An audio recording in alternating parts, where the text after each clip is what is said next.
Hey, how's it going? So this is Jay and Mike the Plumber back again for hello, episode folks. 1. Hello. So we're starting out episode 1. Just wanted to go over a couple things with you. So we're in the basement. It's really cold, so we're always gonna have jackets on just because it's freezing down here. It's the middle of winter. Freezing cold. Yeah. So another thing is we're not really too technologically savvy, so. We have a little contraption up here that you see behind me hanging, this little thing right above me. Oh, do you have to get that away? Yeah, so Mike put this little contraption together. We're going to use that to slide across our little presentation. There's like software you can buy, but it's real expensive, and we're just starting out, so we don't really want to spend a bunch of money when we're just having a hobby and trying to educate people on different things. So, yeah, I just wanted to do that. We also are LDS. We're LDS Christians. We're from the Church of Jesus Christ Latter-day Saints, and we may use esoteric terms that you don't understand. Esoteric terms are just terms that are of a specific grouping of, like medical terms or church terms or whatnot. If you don't understand, you can ask us in the comments and we'll help you understand. So today we're going to talk about a notable figure in history that influenced the Founding Fathers. Mr. John Smyth. So that's John Smyth. So John Smyth is the founder of the Baptist Church. He's also the founder of the principle of separation of church and state. Now, John Smyth, being a Baptist, I grew up Southern Baptist. So I grew up in Pennsylvania for about 6 to 7 years as a child and attended Baptist church and Baptist school when I was a kid. So John. Now, you've been neighbor to Joe Biden. He was in Scranton, Pennsylvania. Dude, I have no idea what Scranton is, dude. But Scranton. Yeah, is that where Joe Biden's from? That's where he's from. That's where he's from. Good old Joe. Good old Joe Biden. Yeah. Okay, so we're going to talk about John Smyth today and kind of just, his life, a little bit about how his life interacts with the LDS faith. He's definitely had influence on my life just because I attended his church, his influence as a youth, and then eventually converted to the LDS faith after converting to the born-again Christian faith and at 17 years old, and been with that church ever since.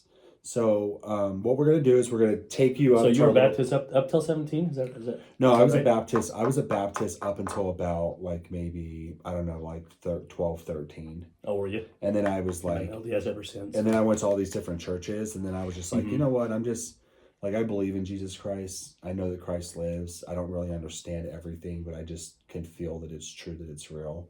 Oh, so you did some investigating and everything. Well, yeah, and then I just kind of was doing my own thing, Bible studies. I was just I believe in God. So I just consider myself non-denominational, born-again Christian. Oh, yeah. And then the LDS missionaries found me, and cool. And then things went from there. We can talk about that sometimes, but so another thing is one thing that I think me and Mike wanting to do this and educate people, we really stress about. The reason why we started this was because Mike just loves history. Mike is always talking about historical figures, historical facts, always reading up. That's what qualifies me as a nerd for sure. Yeah, your company's called Alamo. Yeah, you love the Alamo. You love Davy Crockett. Yeah, the history of it. Yeah, it's real fascinating. Yeah. So. Yeah, remember the Alamo. Yeah. So. Oh well. Oh, I just want to say, so yeah, this podcast can be broken up in a couple. We'll have John Baptist. This one's Believers Baptist. Next one's going to be John Baptist. Separation of church and state. Yeah. Okay, you guys, let me bring you over to our meme wall so we can start this presentation. Here we got our sophisticated phone dock holder right here. Anybody wants to recreate this? Let me just kind of show you what we got here. We got the vinyl siding. That's the J mold. Got your packs just with a T with a couple extenders on it, and your phone dock just made with this little cedar picket fence. So this is what we have to resort to when we're just an upstart, and this is just kind of a hobby for us. So if anybody's got any better ideas for us, be sure to let us know. But for now, we are going to roll with it. Okay, let me go ahead and put the phone in the dock here. Get going. Okay, take it away, Japhet. Okay, so, it begs the question is, with John Smyth starting the Baptist church, being a Baptist, do we invite Baptists to the barbecue? I had nobody invite me to a barbecue when I was a kid. Okay. And we do invite Baptists to a barbecue, but it really just depends on what they're bringing. Okay. If they're bringing a main dish. So you think we could make exceptions? We can. Okay. We can for pork ribs. Okay. For pork ribs. Yeah, for that fall off the bone goodness, we could probably make some exceptions. Yeah, so got a couple memes for you. It's like, let's just say this food better be good. And then, okay, so, before we delve into it, let me tell you about my two favorite book titles, which would be The Prelude to Glory and The Work in the Glory. These are two incredible book titles, by two different LDS authors.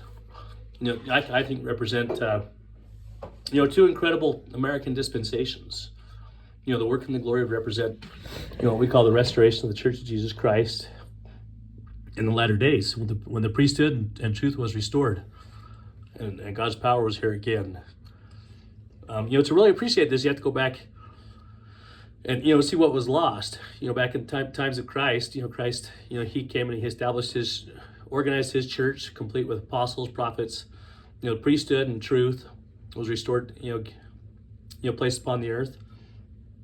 But then, they of course, we all know that they unalived him and they unalived the apostles, and that power, God's authority was taken from the earth, was no longer here, and what was the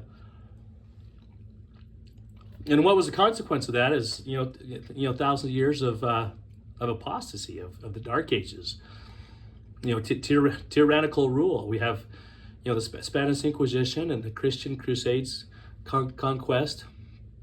And just a lot of evil,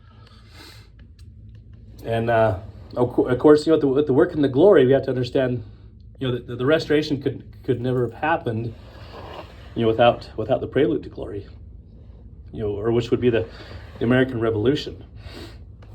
The LDS Church could only have been established in a free land where no government could dictate its organization. Which brings us to our next point. John the Baptist being the forerunner of Jesus. So yeah, John paved the way for the coming of the Messiah, in the same sense that the founding fathers paved the way for the restoration of the Church of Jesus Christ in the latter days, or God's kingdom.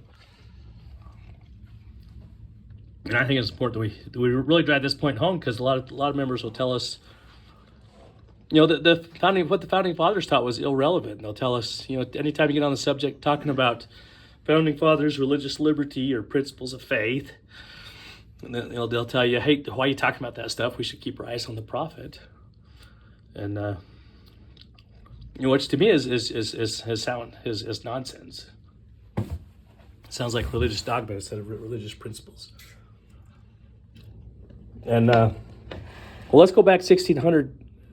Go back to the early 1600s.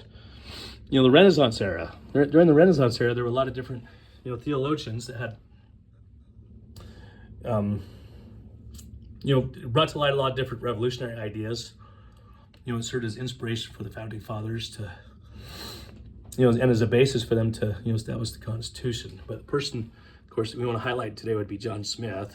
He's the one that coined this phrase, believer's baptism.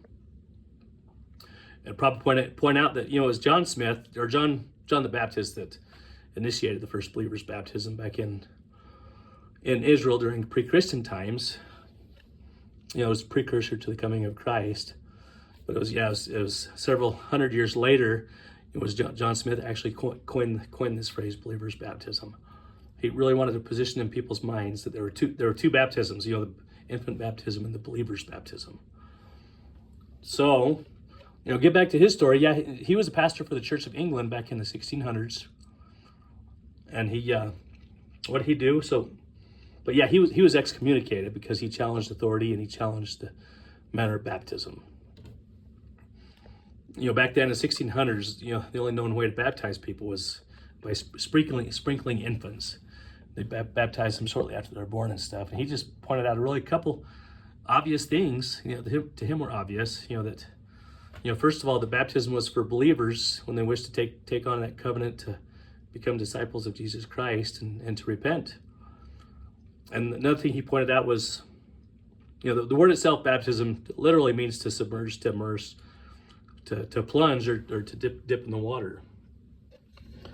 So in closing, John Smyth, you could say that he, because of his efforts, we learned the difference between, religious dogma and religious principles.